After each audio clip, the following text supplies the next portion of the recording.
So my dad used to work for this guy, and he bought this 75-acre property down the street from where we grew up.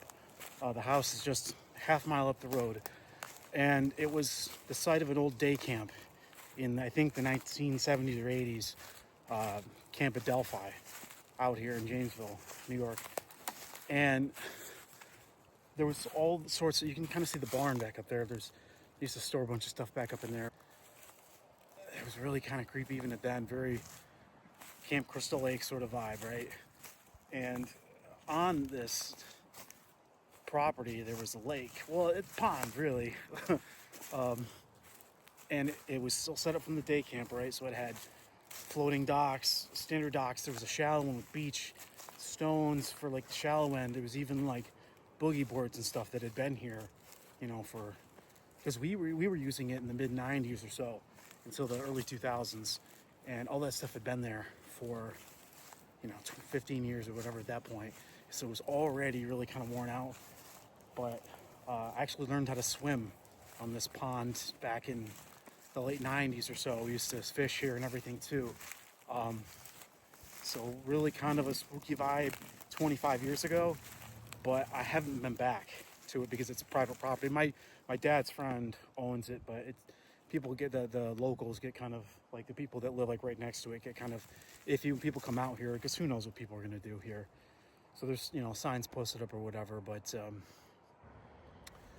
I hadn't seen it in since probably 2000 or so. I hadn't been back here, but I wanted to see it again because I've been in the area. So I came out here, and it's like kind of even more eerie anyway than I expected. I'll show you. Clearly someone's been out here. There's a unused kind of generic fashion grill that none of that was here. See these stones here?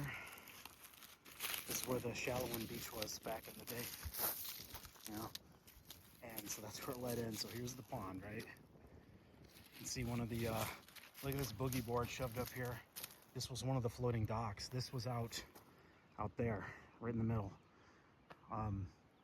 It was kind of anchored out into the middle of the pond there back in the 90s. Our RC boats used to get stuck underneath it. My cousins got stuck underneath it, and we had to go out and float out there to get it. That one used to free float. See how warped all this shit is? That one used to free float. We would go out on it from here. But there was, even when we were here, like, you see where this lip is, there was a line of floaties that would run out. So like the barrier, this still looked like a swimmable area. Like there was out back here, there was like a lifeguard chair. That's gone. The little line here from the separator. And we've got another dock kind of run up on the side here. I think these are the posts from the main dock that was here. There's two running boards or whatever that ran out to another dock that's gone now. It ran about 20 feet or whatever. We used to fish right about where my fingers are out there. We used to fish out there towards where the other floater was. But there was some trailers back there that had like the nurse's station, and it was littered with all the stuff from the camp still in there, like it had just been abandoned and they left it. Really strange. But I imagine they pulled those trailers out. They were old then, and this was, this was in like 2000. So, see if I can see him through here, but I'm guessing all that's gone now. You can see a little bit. There's like a loft up there on this hill behind the pond. I'm not sure what it is. We looked at it way back in the day. I'm not really sure what that is. Yeah, I think it's a coop, some kind. Got like chicken wire here. I've actually seen pictures on the internet. The kids used to play right here at the day camp. So this has actually stayed like sparse like this after 30 years.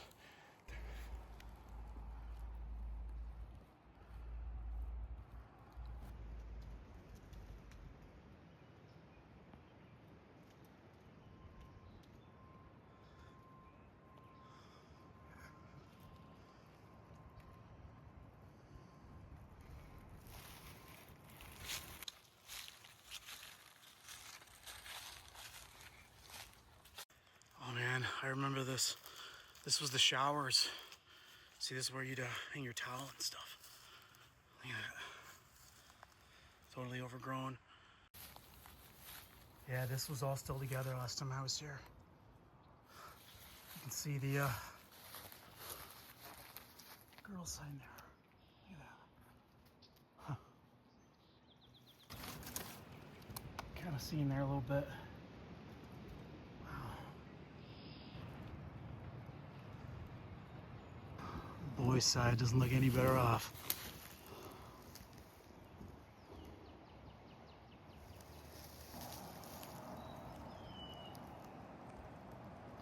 On one of the bridges there, used to run off to one of the trails over here.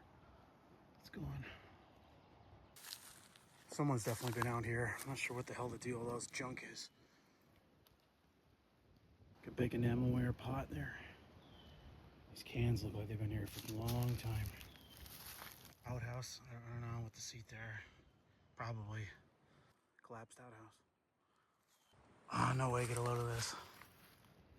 It's one of those styrofoam model planes.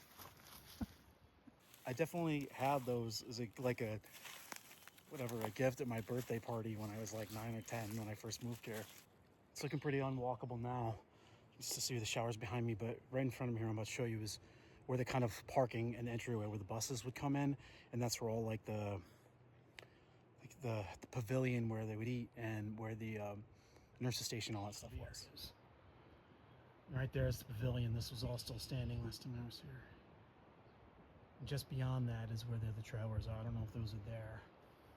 I'm not sure if you can see it really, but just beyond this is where the see that green building back through there? Right in there. That's the checkpoint when you first get in here, where you pull your car in, pick up your kid after the day. Interesting enough, even though it's upstate New York, just across here, maybe another quarter mile or so, there's Texas Longhorns. There's a ranch for that. Not the kind of thing you expect to run into in upstate New York. They're real noticeable too, you know, the legit Longhorns. Really cool. Yeah, really eerie. Not a place you want to spend any time. I did a little research on it a few years ago because I've been thinking about this place because, like I said, I spent a lot of time here. I learned to swim here. I would fish here all the time. I spent like weeks of my life on this day camp. This is after it had closed, right? This was private property owned by my father's friend, so we were allowed to be here, but all this stuff was still here. But anyway, so I had been looking into it, so I found a couple of pictures, but there's very little information available about the place. It's a damn shame. This was a lot of good memories here, not just for me, but for the kids who came before. Just really, really eerie seeing it again, even if I didn't have the association for the place like I do, but man, super weird. So it's the next day. I did a little bit of research again, trying to see if there's any more updated information about the summer camp that used to be held there and kind of the property itself. So based on what very little I was able to find was mostly old newspaper clippings and basically just some Facebook group activity from a few years ago. So from what I was able to gather, there was a family that lived across the street called, I believe, the Zabadal family, a John and Josephine. They purchased the property around about 1954, and the camp started running a couple of years after that, managed by the Syracuse Area Interreligious Council. I'm not too sure if that organization still exists, but so they started running the camp around about 1956, thereabouts when it began. And then it ran all through, the late 50s, the 60s, on through the 70s and 80s. And I was able to find a newspaper clip as recently as 1989 when they were still looking for counselors to run the camp. So as of at least June of 1989, they were still functioning as a day summer camp there, run by, it looked like the Preble Hill Church on behalf of the Interreligious Council. So some form of that organization was still existing in 1989. And So they had been running the camp, and I know that my father's friend, the gentleman I mentioned before, bought the property 95 or so, 96, somewhere in there, because that's around when we started using it, because we moved to the area in the fall of 95. So sometime shortly after that, he purchased the property and still owns it. So that's kind of what I was able to gather. I was only actually able to find one confirmed picture of the camp in use. It was a couple of kids playing by Butternut Creek, which is runs through this whole area, but runs adjacent to the camp. And one of those bridges I showed along near the showers actually led to that. It's the creek is still there, obviously, but that whole kind of pathway is gone now. But so that's all I was able to find currently. I did originally see online years ago a picture of some kids playing on that hill up by what I thought was like an aviary, some kind of chicken coop, which turned out to be something called a corn crib, which I believe is just where corn is dried. I'm not sure why that's on the property. I think it might have just been owned by the family across the street, and it was just, where they used it because of the location. But it sounds to me, based on some of the Facebook posts, that the kids used all of these areas part of the camp anyway. But so that's all I was really able to find. So it ran from the mid to late 50s, the camp, on until at least 1989. I didn't see anything officially as to when the camp closed, but I know by about 96 they were out of there for sure, because that's when I started using it, and after the camp had closed privately. So that's all I was able to really find, but just thought I'd throw that out there in case anyone's interested. Thanks for checking this out. It's really weird. Memories are strange, man. Time waits for no one.